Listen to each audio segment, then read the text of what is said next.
Hello foundation students. NPO அப்படிங்கிற chapter வந்து உங்களை நிறைய பேருக்கு கொஞ்சம் டவுட்ஃபுல்லாக தான் இருக்கு. உங்களுக்கு ஒரு சீக்ரெட் சொல்றேன். நான் இன்டர்மீடியட் படிக்கும்போது அது இன்டர்மீடியட்ல இருந்த ஒரு சாப்டர். அப்போ இன்டர்மீடியட் ஸ்டூடெண்ட்ஸ் எல்லாருமே கொஞ்சம் ஸ்ட்ரகிள் பண்ற ஒரு சாப்டர் தான். ஸோ உங்களுக்கு அது ஸ்ட்ரகிளிங் இருக்கிறது இட்ஸ் குவைட் நேச்சுரல். ஸோ கொஞ்சம் கஷ்டப்பட்டு தான் அதோட ப்ரொவிஷன்ஸ் எல்லாமே கொஞ்சம் நல்ல கம்ஃபர்ட் நான் படிக்கும்போது கொண்டு வந்தேன். ஸோ உங்களுக்கு ஈஸியாக ஆக்குறதுக்காக சில அட்ஜஸ்ட்மெண்ட்ஸ் என்னெல்லாம் பண்ணணும் அப்படிங்கிறத நம்ம ஃபர்ஸ்ட் பார்ப்போம். சப்ஸ்கிரிப்ஷன் அப்படிங்கிறது வந்து நம்மளை பொறுத்தவரையில இன்கம். ஸோ அப்படிங்கிற பட்சத்தில் ஒன்று அதுக்கு சப்ஸ்கிரிப்ஷனை பற்றி பேசுறதுக்கு முன்னாடி let's look at one important thing. Either receipts and payments அக்கௌண்ட்டை கொடுத்து உங்களை income and expenditure and balance sheet போட சொல்லுவாங்க. இல்லைன்னா இன்கம் அண்ட் எக்ஸ்பெண்டிச்சர் கொடுத்து receipts and payments and balance sheet போட சொல்லுவாங்க. எது எப்படியா இருந்தாலும் அந்த ஓப்பனிங் பேலன்சஸை பேஸ் பண்ணி நீங்க வந்து அந்த கேபிட்டல் ஃபண்ட் இருக்கு இல்லையா, அந்த ஓப்பனிங் பேலன்ஸ் ஷீட்டை போட்டு capital fund opening capital fund நீங்க கண்டுபிடிக்கணும். அது ஐதர் மெயின் சொல்யூஷன்ல கொடுத்துருக்கலாம் ஒன் ஆஃப் த சப்டிவிஷன்ல, இல்லைன்னா அதை வந்து நீங்க ஒர்க் நோட்டா போடணும்.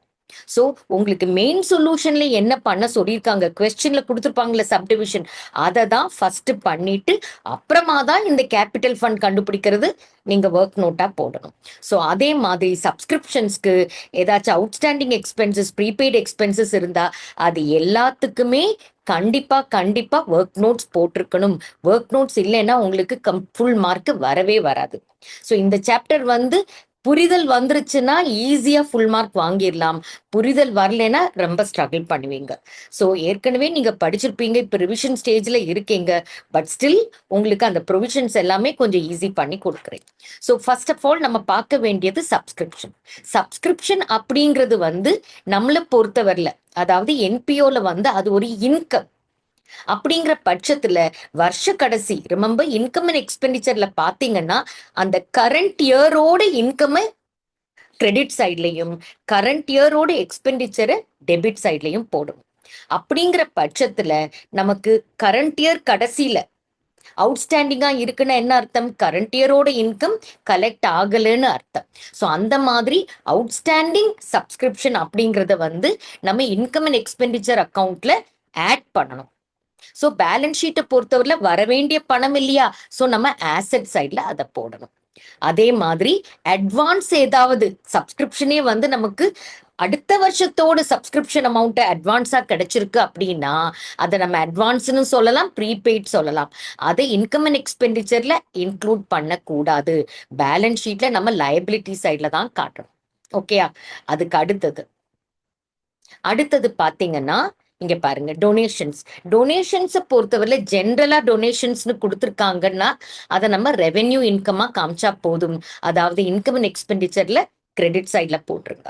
இதே இது ஸ்பெசிஃபிக்கான ஒரு டொனேஷன், ஃபார் எக்ஸாம்பிள் பில்டிங் கட்டுறதுக்காக ஏதாச்சும் பிரைஸ் மணி பர்பஸ்க்காக எல்லாம் கொடுத்துருக்காங்கன்னா அதை ஒரு கேபிட்டல் ரிசீட்ஸா காமிச்சிருங்க. அப்படிங்கிற பட்சத்துல நம்ம அதை வந்து இன்கம் அண்ட் எக்ஸ்பெண்டிச்சருக்கு கொண்டு போகாம கேபிட்டல் ஃபண்ட் இருக்கு இல்லையா, அதுல அதாவது பேலன்ஸ் ஷீட்ல தனியா ஒரு ஃபண்டா காமிச்சிருக்கு. ஓகே, ஒரு செப்பரேட்டா. ஓகே, அடுத்தது என்ட்ரன்ஸ் ஃபீ அப்படின்னு கொடுத்தாலே நம்ம என்ன பண்ணணும்னா ஜென்ரலா கேபிட்டலைஸ் பண்ணணும், அதாவது கேபிட்டல் ஃபண்டோட ஆட் பண்ணணும். ஆனா சம்டைம்ஸ் கொஸ்டின்ல எப்படி கொடுத்துருப்பாங்கன்னா 50% கேபிட்டலைஸ் பண்ணுங்கன்னு கொடுத்துருப்பாங்க. அப்படின்னா 50% பேலன்ஸ் ஷீட்டுக்கு கொண்டு போயிட்டு பேலன்ஸ் 50% இன்கம் அண்ட் எக்ஸ்பெண்டிச்சர்ல இன்கம் சைட்ல காமிச்சிருக்கு. அதுக்கு அடுத்தது லைஃப் மெம்பர்ஷிப் ஃபீஸ்னு கொடுத்திருந்தாலே அது ஒரு கேபிட்டல் ஃபண்ட் தான். ஸோ அது கேபிட்டல் ஃபண்டோட அதாவது liability side of balance sheet குள்ள கொண்டு போயிருங்க. இது தவிர எஸ் சர்டன் ஃபண்ட்ஸ், ஒரு என்டோமெண்ட் ஃபண்ட்ஸ், லெகசிஸ், அதே மாதிரி லைஃப் மெம்பர்ஷிப் ஃபீஸ், இந்த மாதிரி எந்த ஒரு நேம்ல கொடுத்தாலும் அது எல்லாமே கேபிட்டல் ரிசீட்ஸ் கேபிட்டல் ஃபண்டோட ஆட் பண்ணிருங்க, அதாவது லயபிலிட்டி சைட் ஆஃப் பேலன்ஸ் ஷீட்டுக்கு கொண்டு போங்க. இது தவிரமா வேற ஏதாவது ஒரு ட்ரேடிங் நேச்சர், சம்டைம்ஸ் என்பிஓவா இருந்தா கூட சர்டன் ட்ரேடிங் ரிலேட்டடான ஆக்டிவிட்டிஸ் பண்ணியிருப்பாங்க. ஸோ அதுல இருந்து வர்ற profit or losses income and எக்ஸ்பெண்டிச்சருக்கு போகும். அந்த ஃபண்ட் ஏதாவது இருக்கு அப்படின்னா அது பேலன்ஸ் ஷீட்ல தான் இருக்கும். அது தவிரமா பிக்ஸ்டு ஆசெட்ஸ் பொறுத்தவரையில அந்த எக்ஸ்பெண்டிச்சர் ஆன் ஃபிக்ஸ்ட் ஆசெட்ங்கிறது உங்களுக்கே தெரியும், கேபிட்டல் எக்ஸ்பெண்டிச்சர். அதுக்கு நம்ம பண்ண செலவு வந்து பேலன்ஸ் ஷீட்டுக்கு போகும். ஆனா அதுக்கு டெப்ரீசியேஷன் போடுவோம் இல்லையா, டெப்ரீசியேஷன் போடுறது இட்ஸ் ரெவென்யூ எக்ஸ்பென்ஸ். அப்ப இன்கம் அண்ட் எக்ஸ்பெண்டிச்சர்ல டெபிட் சைட்ல வரும், ரிசீட்ஸ் அண்ட் பேமெண்ட்ஸ்ல வரவே வராது. ஏன்னா திஸ் இஸ் அ நான் கேஷ் எக்ஸ்பெண்டிச்சர். இது தவிர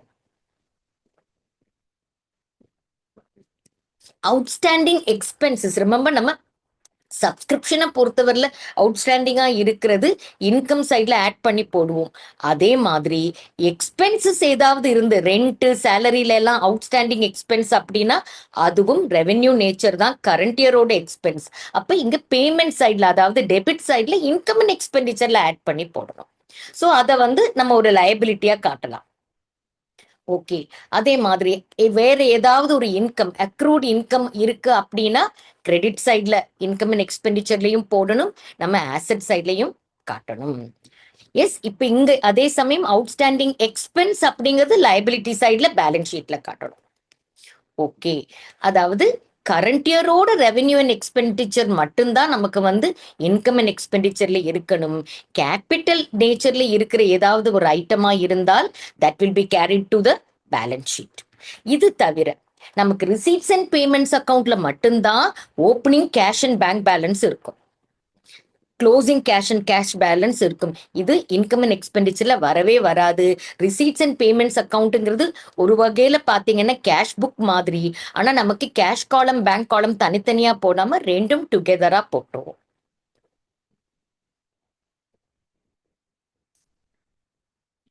காஃபி அதுக்குள்ள ஆறி போயிடுச்சு.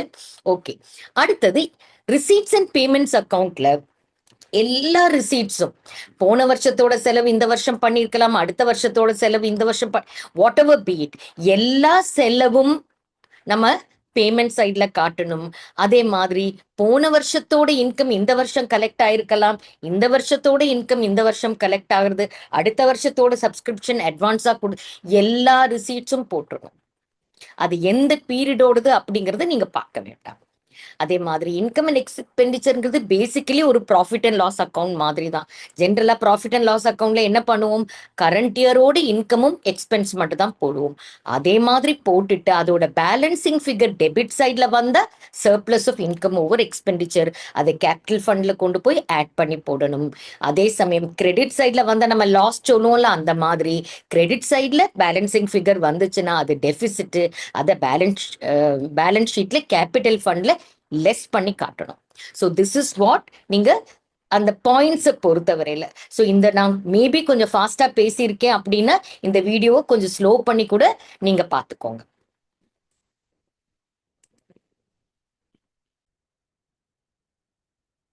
One second.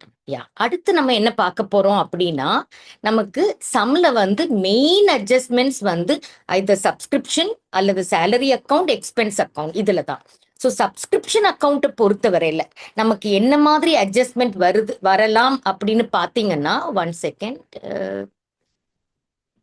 ஓகே, யா, சப்ஸ்கிரிப்ஷன் அக்கௌண்ட்ல என்ன மாதிரி அட்ஜஸ்ட்மெண்ட் வரும் அப்படின்னு பார்த்தீங்கன்னா, ரிசீட்ஸ் நமக்கு பணம் இவ்வளவு வந்திருக்கு அப்படின்னு இருக்கும்.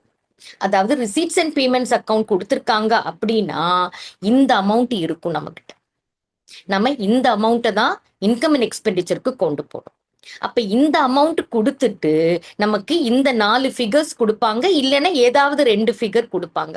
Hyder opening received in advance, opening closing received in advance கொடுப்பாங்க, இல்லைன்னா ஓப்பனிங் அவுட்ஸ்டாண்டிங் க்ளோசிங் அவுட்ஸ்டாண்டிங் கொடுப்பாங்க. ஸோ அப்ப இங்க எதை ஆட் பண்ணும் எதை லெஸ் பண்ணும் அப்படிங்கிற ஒரு குழப்பமே வேண்டாம். இந்த லெஜரை நீங்க மனப்பாடம் பண்ணிக்கோங்க. இந்த லெஜர்ல பாத்தீங்கன்னா ரிசீட்ஸ் அண்ட் பேமெண்ட்ஸ் கொடுத்துருக்காங்கன்னா கண்டிப்பா இதை கொடுப்பாங்க. இதை தான் நீங்க பேலன்சிங் ஃபிகரா கண்டுபிடிச்சு இன்கம் அண்ட் எக்ஸ்பெண்டிச்சருக்கு கொண்டு போகணும். இல்லை இன்கம் அண்ட் எக்ஸ்பெண்டிச்சர் கொடுத்துருக்காங்கன்னா இது இருக்கும், அதுல இது இருக்கும், இந்த 4 நம்ம ஃபில் பண்ணி இதை பேலன்சிங் ஃபிகரா போட்டு ரிசீட்ஸ் அண்ட் பேமெண்ட்ஸ்க்கு கொண்டு போகும். ஸோ பேசிக்கலி பாத்தீங்கன்னா சப்ஸ்கிரிப்ஷன்ங்கிறது ஒரு இன்கம். அப்ப போன வருஷம் அவுட்ஸ்டாண்டிங்கா இருந்துச்சு, அதாவது வரவேண்டிய பணம் வரலைன்னா அது இந்த வருஷம் நமக்கு ஆசெட், அதனால டெபிட் சைட்ல போட்டிருக்கோம். இதே இது இந்த வருஷத்தோட ஒரு இன்கம் போன வருஷமே கிடைச்சிருச்சு அப்படின்னா அதுதான் இது, அது ஒரு லயபிலிட்டி இல்லையா, போன வருஷத்துல லயபிலிட்டி. அதே மாதிரிதான் இந்த வருஷம் வரவேண்டிய அமௌண்ட் வரலைன்னா அதை இங்க போடணும். இந்த வருஷம் அடுத்த வருஷத்தோட இன்கம் நமக்கு அட்வான்ஸா வந்திருந்தா அது இங்க போட போறோம். ஸோ இது எந்தெந்த இடத்துல ஃபில் பண்ணிட்டு ரிசீட்ஸ் அண்ட் பேமெண்ட்ஸ் கொடுத்துருக்காங்கன்னா இது இருக்கும், இதை கண்டுபிடிக்கணும். இன்கம் அண்ட் எக்ஸ்பெண்டிச்சர் கொடுத்துருக்காங்கன்னா இது கொடுத்துருப்பாங்க, இதை கண்டுபிடிக்கணும், அவ்வளவுதான். ஸோ இந்த லெட்ஜரோட ஃபார்மேட்டை மனப்பாடம் பண்ணிட்டீங்கன்னா it is very easy. So இந்த சப்ஸ்கிரிப்ஷன் அப்படிங்கிறது ஒரு இன்கம். ஸோ இந்த இன்கமோட லெஜரை மனப்பாடம் பண்ணிட்டீங்கன்னா எக்ஸ்பென்ஸோட லெஜர் அப்படியே உள்டா, அதாவது இங்க ரிவர்ஸ்ல வரும். இங்க பாத்தீங்கன்னா ஓப்பனிங் அவுட்ஸ்டாண்டிங் இங்க வருது, received in advance. Received in அட்வான்ஸ்க்கு இன்னொரு பேர் என்னன்னு பாத்தீங்கன்னா ப்ரீபெய்டுன்னு சொல்லலாம். கரெக்டா? அப்ப இங்க வந்து பாத்தீங்கன்னா அந்த ஓப்பனிங் அவுட்ஸ்டாண்டிங் இங்க வருது எக்ஸ்பென்ஸுக்கு, ஓப்பனிங் ப்ரீபெய்டு இங்க வருது, க்ளோசிங் ப்ரீபெய்டு இங்க வருது. அதாவது ஓப்பனிங் எந்த சைட்ல அவுட்ஸ்டாண்டிங் இருக்கோ க்ளோசிங் ஆப்போசிட் சைட்ல வரும். ஓப்பனிங் ப்ரீபெய்டு எந்த சைட்ல இருக்கோ ஆப்போசிட் சைட்ல க்ளோசிங் ப்ரீபெய்டு வரும். இது ஒரு பேசிக்கான லாஜிக். இது தெரியும் அப்படிங்கிற பட்சத்துல உங்களுக்கு ரிசீட்ஸ் அண்ட் பேமெண்ட்ஸ் கொடுத்துருக்காங்கன்னா இந்த ஃபிகர் இருக்கும், இந்த ஃபிகர் தான் பேலன்சிங் ஃபிகரை கண்டுபிடிக்க போறீங்க. இன்கம் அண்ட் எக்ஸ்பெண்டிச்சர் கொடுத்துருக்காங்கன்னா இது கொடுத்துருப்பாங்க, இதை தான் நீங்க பேலன்சிங் ஃபிகரா கண்டுபிடிக்க போறீங்க. அதே மாதிரி இது எக்ஸ்பென்ஸா இருந்தாலும் சேலரி அக்கௌண்டா இருந்தாலும் ரெண்ட் அக்கௌண்டா இருந்தாலும் எல்லாமே எக்ஸ்பென்ஸ் அப்படிங்கிற கேட்டகரி தானே. சோ இந்த லெஜர் இதுல ஏதாவது ஒரு லெஜரோட ஃபார்மேட் ஞாபகம் வச்சிருந்தால் போதும், அதுல அப்படியே உல்டாவா எக்ஸ்பெண்டிச்சரோட லெஜரை போட்டுடலாம். ஓகேயா? சோ இது ஒரு முக்கியமா ஞாபகம் வச்சுக்க வேண்டிய விஷயம். சோ இது உங்களுக்கு தெரியுங்கிற பட்சத்துல நான் ஒரே ஒரு சம்ம உங்களுக்கு ஒர்க் அவுட் பண்ணி காட்டுறேன். ஓகேயா? இப்ப இது வந்து எந்த சம் அப்படின்னு பாத்தீங்கன்னா உங்களோட ஸ்டடி மெட்டீரியல்ல இங்க பாத்தீங்கன்னா பிராக்டிக்கல் கொஸ்டின்ஸ்ல ஃபர்ஸ்ட் கொஸ்டின். ஸோ இந்த கொஸ்டின்ல என்ன கொடுத்துருக்காங்க அப்படின்னு பாத்தீங்கன்னா ரிசீட்ஸ் அண்ட் பேமெண்ட்ஸ் கொடுத்துருக்காங்க. ஓகேயா? 1 செகண்ட். ரிசீட்ஸ் அண்ட் பேமெண்ட்ஸ் கொடுத்துருக்காங்க. நமக்கு அதுல நான் ஏற்கனவே சொன்ன மாதிரி ஓப்பனிங் கேஷ் அண்ட் பேங்க் இருக்கு. அது தவிர என்னெல்லாம் பணம் ரிசீவ் ஆயிருச்சு அப்படிங்கிறது இருக்கு. இது தவிர அவங்க ஏதோ குட்டி ட்ரேடிங் மாதிரி ஏதோ பண்ணிருக்காங்க, அதுல இருந்து கிடைச்ச ஒரு ரிசீட்ஸ் இருக்கு. இது தவிர எல்லா பேமெண்ட்ஸும் இருக்கு. இது தவிர க்ளோசிங் பேலன்ஸ் இருக்கு கேஷ் அண்ட் பேங்க்.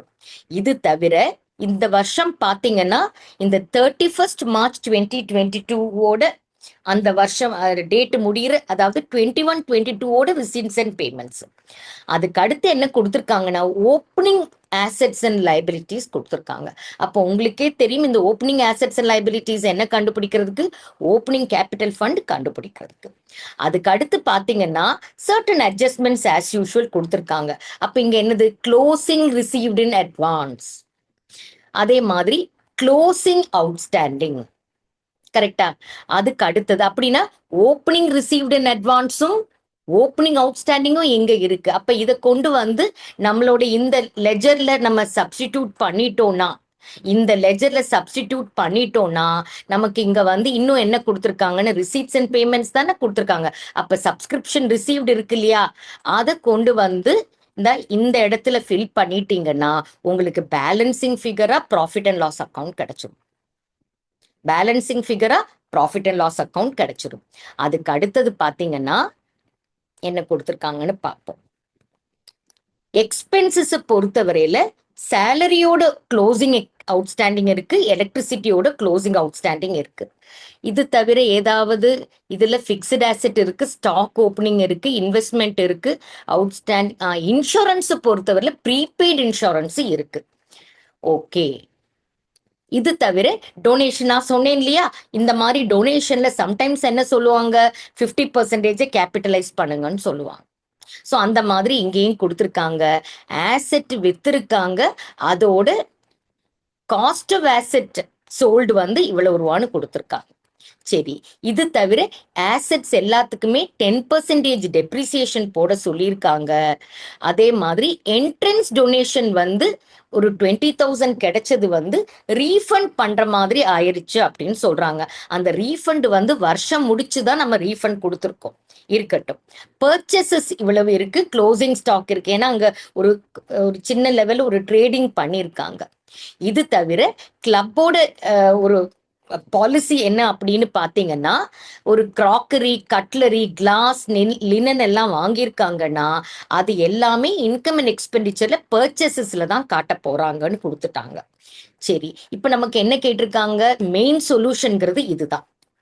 அப்ப இங்க வந்து இன்கம் அண்ட் எக்ஸ்பெண்டிச்சர் அக்கௌண்ட்டும் பேலன்ஸ் ஷீட்டும் கேட்டிருக்காங்க. வித் நெசசரி ஒர்க்கிங்ஸ்னு அவங்களே கொடுத்துட்டாங்க. கொடுக்கலனாலும் it is understood that you have to do work notes காட்டணும் அப்படிங்கிறது. அப்ப ஒர்க் நோட்ல தான் நீங்க வந்து ஓப்பனிங் பேலன்ஸ் ஷீட் போட போறீங்க.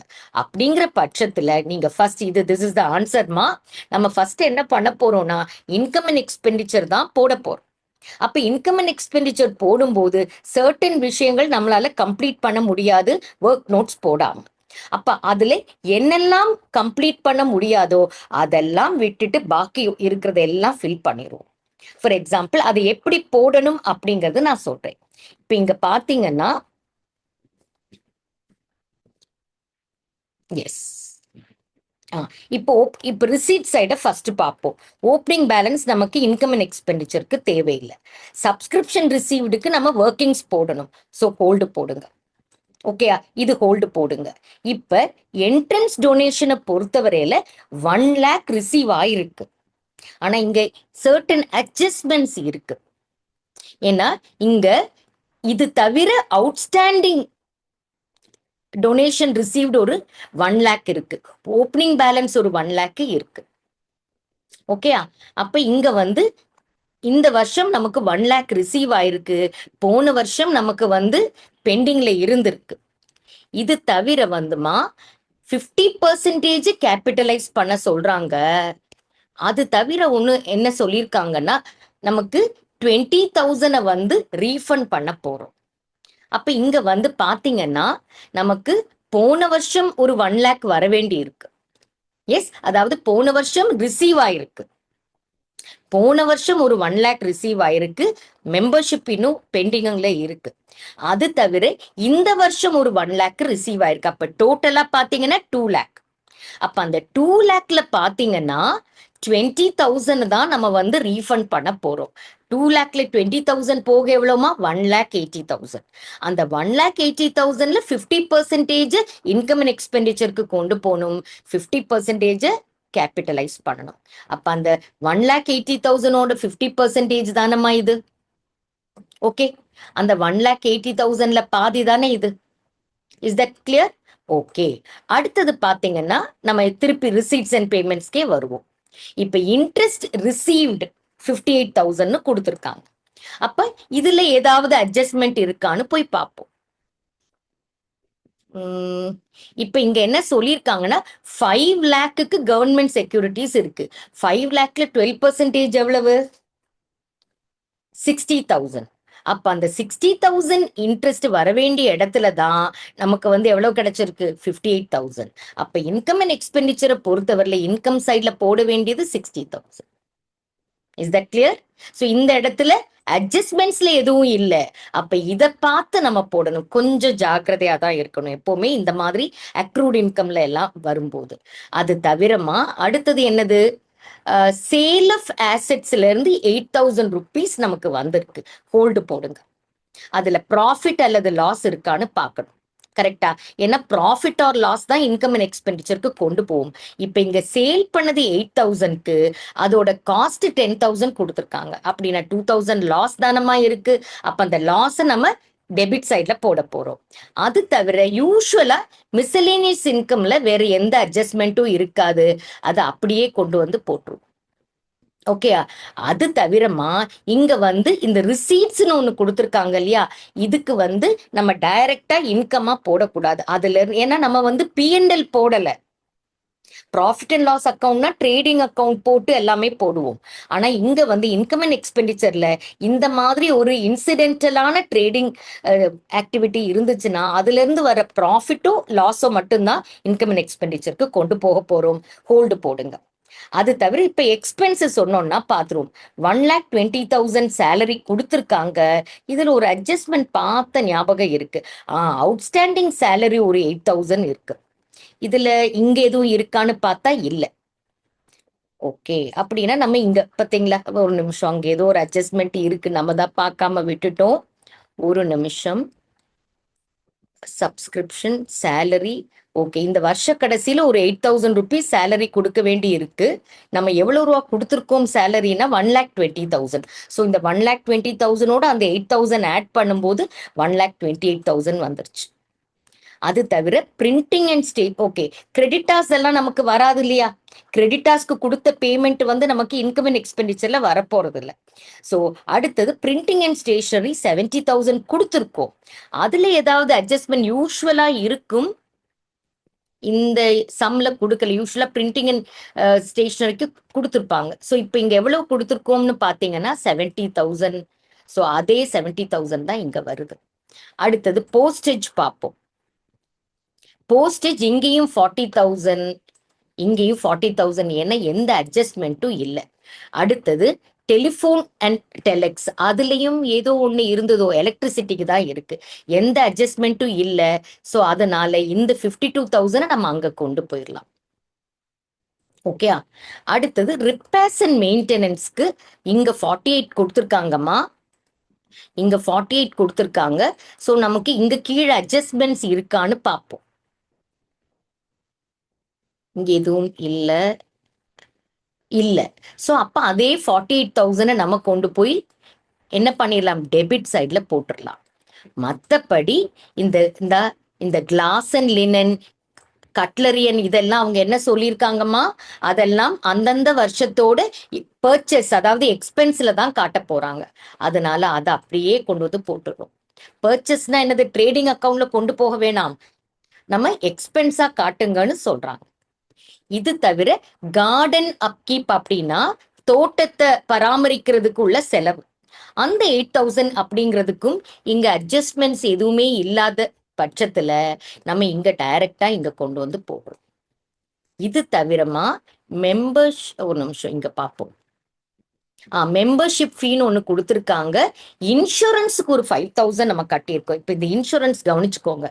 இப்போ இந்த மெம்பர்ஷிப் ஃபீஸை அப்படியே தான் கொண்டு வந்து போடுறோம். எஸ், இங்க இன்சூரன்ஸ்ல ஒரு அட்ஜஸ்ட்மெண்ட் இருக்கு. இந்த வருஷம் இன்சூரன்ஸுக்கு 5,000 கட்டி இருக்கும். போன வருஷமே ப்ரீபெய்டு இன்சூரன்ஸ்னு, அதாவது இந்த வருஷத்துக்குரிய ஒரு 1,000 போன வருஷம் கட்டிருக்கும். ஸோ அந்த போன வருஷத்துல வந்து நம்ம அது எக்ஸ்பென்ஸ்ல காட்டல, அதனால இந்த வருஷத்துல அதையும் ஆட் பண்ணி நம்ம 6,000 இங்க காட்டுறோம். அடுத்தது எலக்ட்ரிசிட்டி சார்ஜஸ். எலக்ட்ரிசிட்டி சார்ஜஸ் இங்க ஒரு 28,000 இருக்கு. ஒரு க்ளோசிங் அவுட்ஸ்டாண்டிங் இங்க இருக்கு 28,000 பிளஸ் 15,000. அப்ப 28, 38, 43. ஸோ 43,000 இங்க கொடுத்துருக்காங்க. நம்ம ஏற்கனவே டிஸ்கஸ் பண்ண loss on sale of assets இருக்கு. ஓகே, டெப்ரிசியேஷன் போடுங்கன்னு சொல்லல, பட் இங்க 10% போடணும்னு சொல்லியிருக்காங்க. இப்ப பிக்ஸ்டு ஆசெட் நமக்கு ஓப்பனிங் பேலன்ஸ் இவ்வளவு இருக்கு, அதுல 10,000 தான் வித்திருக்கோம். அப்படின்னா பேலன்ஸ் எவ்வளவு, 4,90,000. அப்ப அந்த 4,90,000ஓட 10% தான் டெப்ரிசியேஷன். எங்கேயோ கொடுத்துருந்தாங்களே டெப்ரிசியேஷன், 10%. அப்ப மறந்து போய் 5 lakhக்கு போட்டுறக்கூடாது, ஏன்னா 10,000 வேல்யூ இருக்கிற ஆசெட் நம்ம சேல் பண்ணிருக்கோம். எஸ், அதனால 4,90,000ஓட 10% தான் நம்ம இங்க போடுறோம். அப்படி போடும்போது நமக்கு வந்து அந்த ப்ராஃபிட் ஃப்ரம் ஆப்ரேஷன்ஸையும் போடணும், இது தவிர நமக்கு இந்த 2 விஷயம் போடணும். ஓகேயா? ஸோ இப்போ இதை போட்டுருவோமா?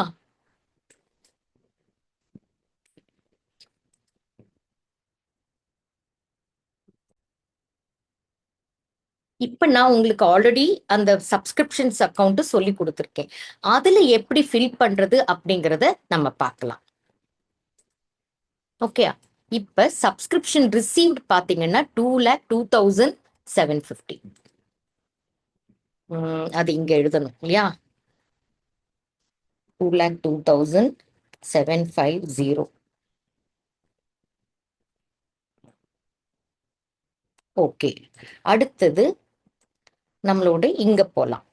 Opening, opening outstanding 12,000, opening received in advance 15,000. Opening outstanding, opening outstanding இங்க எழுதணும். ஓப்பனிங் ரிசீவ்ட் இன் அட்வான்ஸ் இங்க எழுதணும்.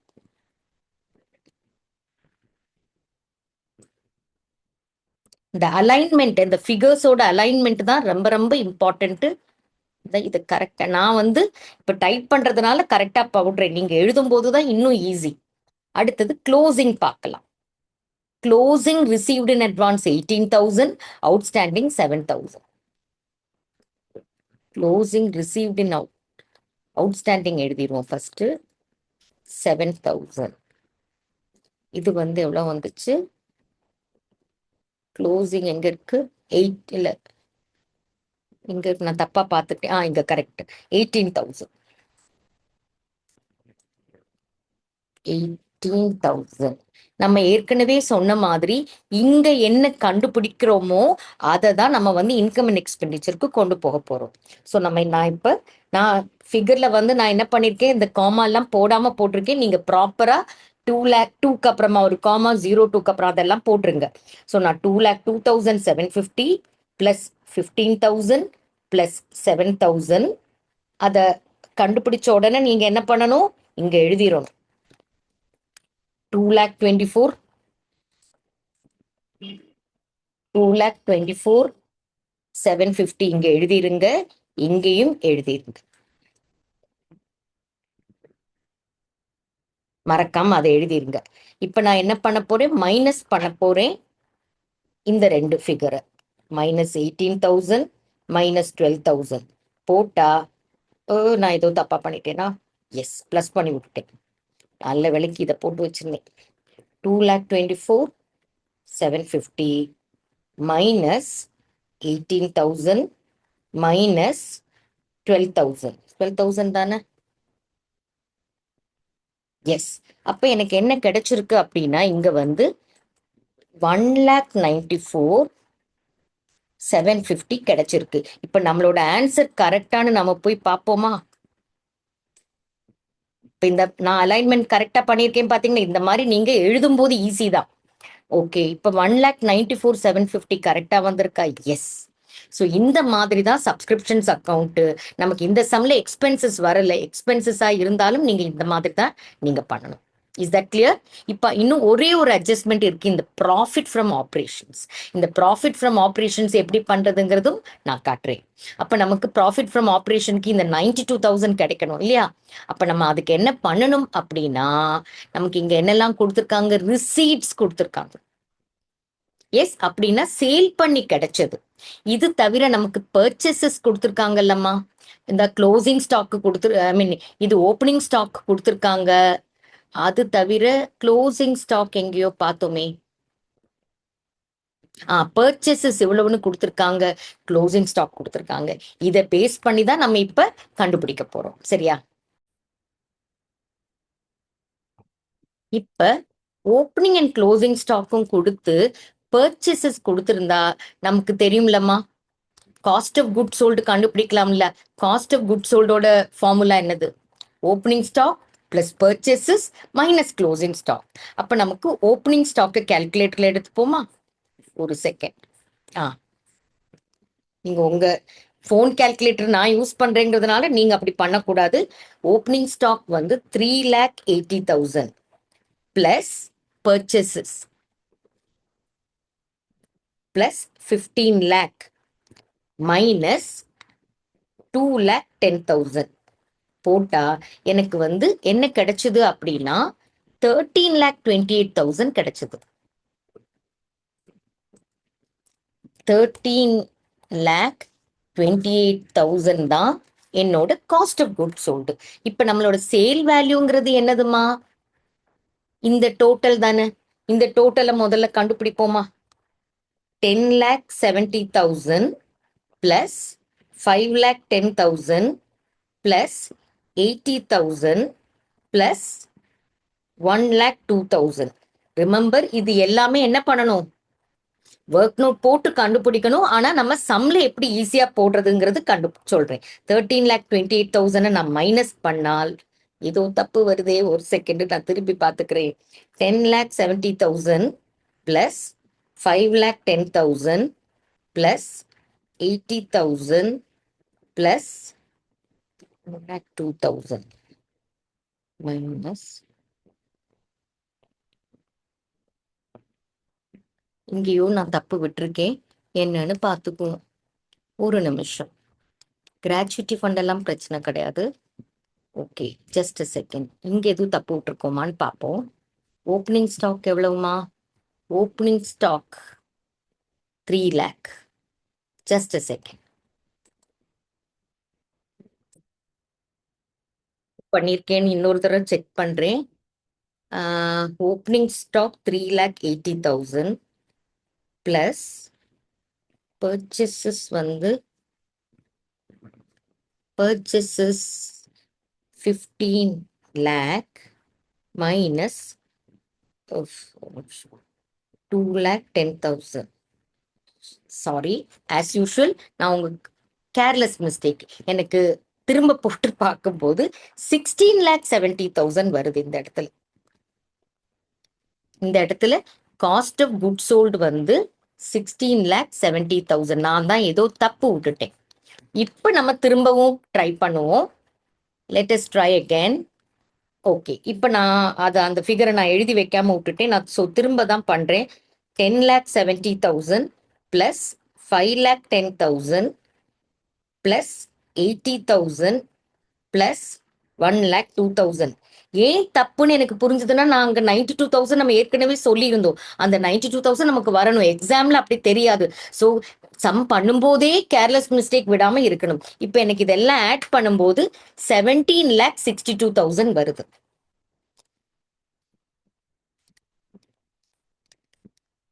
ஓகே, அப்ப இதுல வந்து 16,70,000 மைனஸ் பண்ணா 92,000 வந்துருச்சு.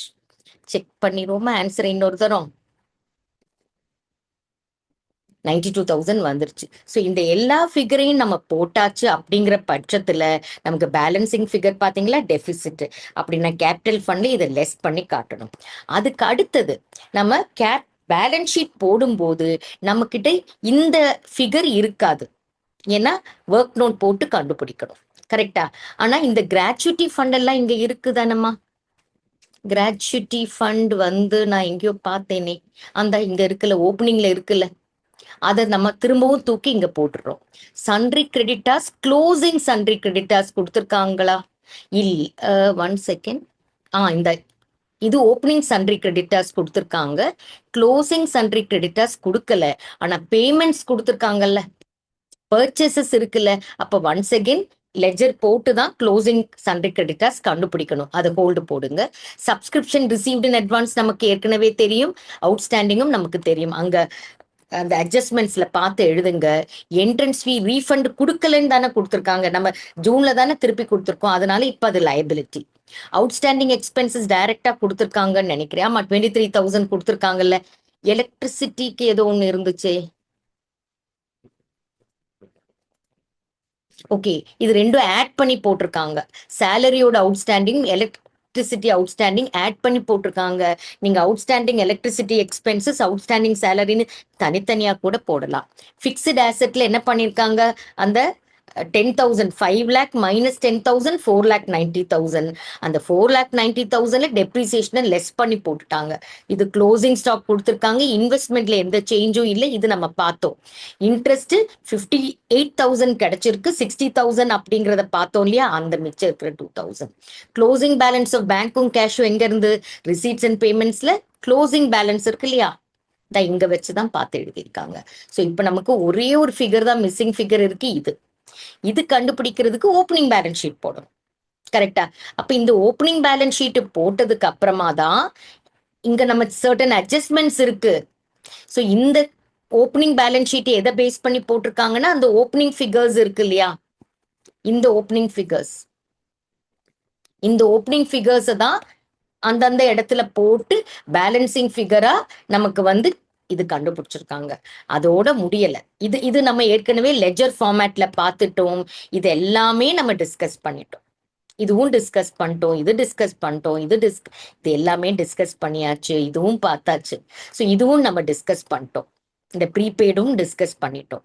ஸோ சன்ட்ரி கிரெடிட்டாஸ் மட்டும் டிஸ்கஸ் பண்ணாம விட்டோம். நமக்கு ஓப்பனிங் சன்ட்ரி கிரெடிட்டாஸ் இருக்கு, பர்ச்சேசஸ் இருக்கு.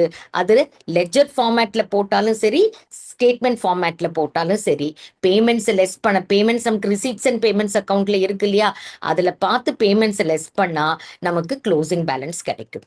இதுவும் பார்த்துட்டோம். இது எல்லாமே பார்த்தாச்சு. கேபிட்டல் ஃபண்ட் நமக்கு ஓப்பனிங் பேலன்ஸ் ஷீட்ல இருந்து கிடைச்சதுல அந்த என்ட்ரன்ஸ் ஃபீல பாதி நம்ம ஆட் பண்ணோம் இல்லையா, ஆட் பண்ணணும்னு சொன்னோம் இல்லையா, அதை ஆட் பண்ணிட்டு அந்த டெபிசிட்டை லெஸ் பண்ணி க்ளோசிங் பேலன்ஸ் கொண்டு வந்திருக்காங்க. இதை வந்து இந்த ஒர்க்கிங்ஸையே நீங்க பேலன்ஸ் ஷீட்ல போட்டாலும் ஓகே தான். ஹோப்ஃபுல்லி என்பிஓ இனிஷியலா கொஞ்சம் கஷ்டமா இருக்கிற மாதிரி இருக்கும், but it is an easy chapter தான். Once you know all the adjustments, இந்த லெட்ஜர் ஃபார்மேட் எல்லாம் உங்களுக்கு தெரியும் அப்படிங்கிற பட்சத்துல, இந்த லெட்ஜர் ஃபார்மேட் நான் கொடுத்துருக்கேன் இல்லையா, இந்த லெட்ஜர் ஃபார்மேட் உங்களுக்கு தெரியும் அப்படிங்கிற பட்சத்துல இட்ஸ் வெரி ஈஸி. ஸோ நான் வந்து என்னோட ஆப்ல வந்து அந்த ஒரு டாக்குமெண்ட் நான் உங்களுக்கு அட்ஜஸ்ட்மெண்ட்ஸ் எல்லாம் டிஸ்கஸ் பண்ணல, அதுவும் இந்த லெட்ஜர் ஃபார்மேட் ரெண்டுத்தையுமே வந்து நான் என்னோட ஆப்ல போட்டுறேன். மைஃபின் குரு அப்படிங்கிற ஆப்மா, அதை டவுன்லோட் பண்ணீங்கன்னா ஃப்ரீ மெட்டீரியல் அப்படின்னு ஒரு இது இருக்கு, அதுல வந்து இந்த 2 டாக்குமெண்ட்ஸுமே நான் போட்டுடுறேன். ஓகேயா? So I will also share this video on YouTube. மறக்காம பாருங்க. Okay, thank you.